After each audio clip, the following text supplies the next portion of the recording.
Hey Bay Hills, Pastor Carl here for day 2 of our daily dose, looking at how we face our future with confidence, surviving and thriving during times of crisis.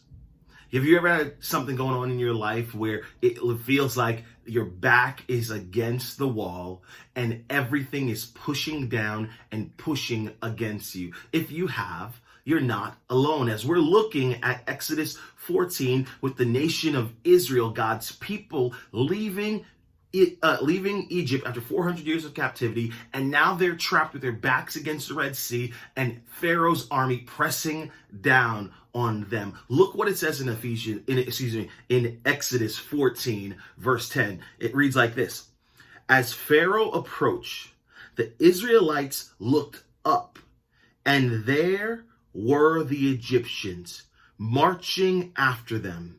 They were terrified and cried out to the Lord. The Israelites look up, and there is Pharaoh's army coming down, and they are terrified. They're terrified.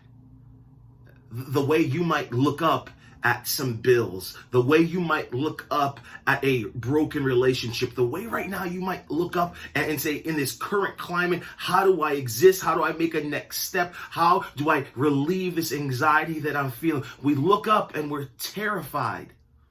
See, that happens when we look only at our circumstance. If we're simply looking at our circumstance, we forget the provisions, the promises, and the blessings that have come before and that will come after. If you find yourself today just thinking about all the negative things that are going on in your life, all the negative things that are coming next, and what could be and what might be, your confidence is going to be stifled. And rather than thriving and surviving, you're going to find yourself under the destructive thoughts and patterns that lead to nowhere. Instead, I want to challenge you today. Even though you might be facing a difficult circumstance that's not allowing you to see your future as brightly as it is, would you remember? Would you remember the promises and the blessings and the times that God has come through for you, and believe that He will do it again? He will never leave you. He will never forsake you. Instead of just looking up at your problems and circumstance, would you look up to the Father? Be well.